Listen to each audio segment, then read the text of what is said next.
Alors, je vais vous faire la correction de l'exercice. L'exercice 1, où il était question de Léo qui avait un compte épargne et qui, chaque mois, alimentait ce compte épargne, sur lequel, à la base, il y a 1000 euros. Il alimentait le compte épargne en rajoutant 150 euros par mois. Donc, U0, qui est la somme que j'ai au départ, est de 1000 euros. Et U de 1, ça va être quoi? Ça va être ces 1000 euros plus 150 euros. Donc, ici, je vais pouvoir écrire que U de 1, c'est 1000 plus 1 fois 150 euros. U de 2, ça va être 1000 plus 2 fois 150 euros, ce qui me fait 1300 euros.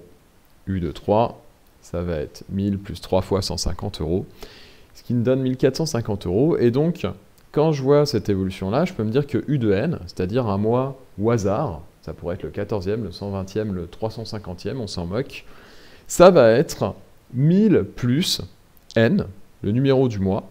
Donc si c'est le mois 36, ce sera 36 fois 150. Et ça va me permettre, cette formule, de calculer la somme que j'ai sur le compte, enfin que Léo a sur son compte, peu importe le mois que je choisis. Alors, derrière, je peux écrire ça en écriture U de n, on va dire ça comme ça, c'est-à-dire que je remplace le 1000 par U0. Ça me donne ceci, U1 c'est égal à U0 plus 1 fois 150, U2 c'est U0 plus 2 fois 150, etc. Et donc U de n, c'est U0 plus 150 fois n. C'est la même chose que n fois 150.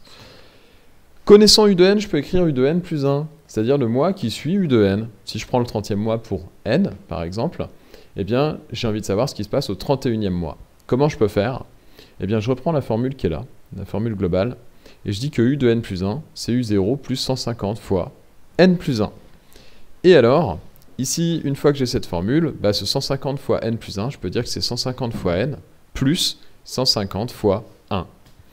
Et donc, j'obtiens ceci, que je peux simplifier. Et donc, j'obtiens U de n plus 1 égale U0 plus 150n plus 150. Et alors, ce qui est logique, c'est qu'ici, j'ai fait apparaître U de n. Je suis en train de dire quoi ici? Je suis en train de dire que U de n plus 1, c'est égal à la fin à U de n plus 150. Et ça veut dire quoi? Ça veut dire que si je suis à mon 30e mois pour, par exemple, U de n, et au 31e mois, j'aurai ce que j'avais au 30e mois, plus les 150 euros que j'ai cotisés au 31e mois. Et c'est logique.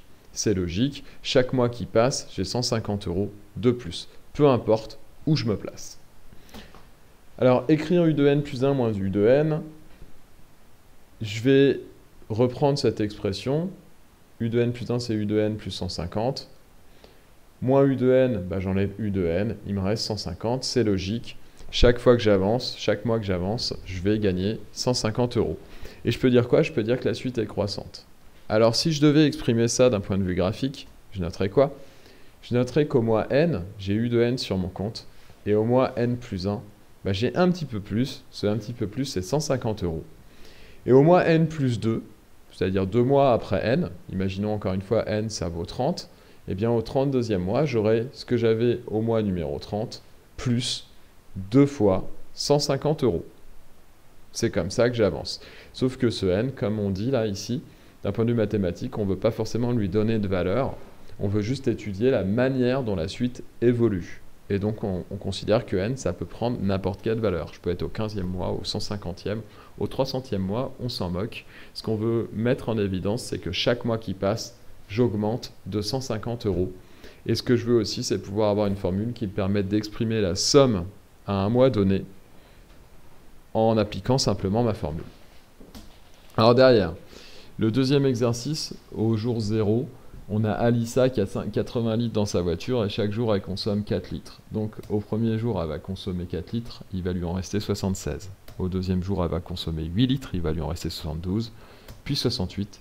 Et je peux écrire quoi? Je peux écrire que U de n, c'est 80 litres plus n fois moins 4. À chaque fois j'enlève moins 4 chaque jour qui passe.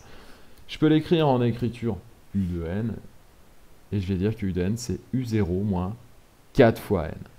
Derrière, je calcule n plus 1 de la même manière. Je remplace n par n plus 1 et je vais avoir U de n plus 1. Donc U de n plus 1, ça va être U0 moins 4 fois n plus 1. Donc U0 moins 4 fois n moins 4. Et derrière, j'en arrive à la conclusion que U de n plus 1, c'est-à-dire la quantité qui me reste au jour suivant le jour n, c'est la quantité que j'avais le jour n, moins 4. Ça veut dire quoi? Ça veut dire que si par exemple un jour il me reste 30 litres, eh bien le jour suivant il me restera 30 litres, moins 4. Bah oui, c'est logique, j'ai consommé 4 litres le jour d'après. Écrire U de n plus 1 moins U de n, eh bien je reprends cette expression que j'ai là, et je vais soustraire U de n. Donc ça me fait U de n moins 4, moins U de n. Les U de n s'annulent, il me reste moins 4. Donc la suite elle est décroissante, puisque chaque jour qui passe, je perds 4 litres sur le plein de ma voiture. Voilà, j'espère que ça a été plus clair ainsi, et j'espère que vous pourrez plus facilement réviser pour la petite interro de demain.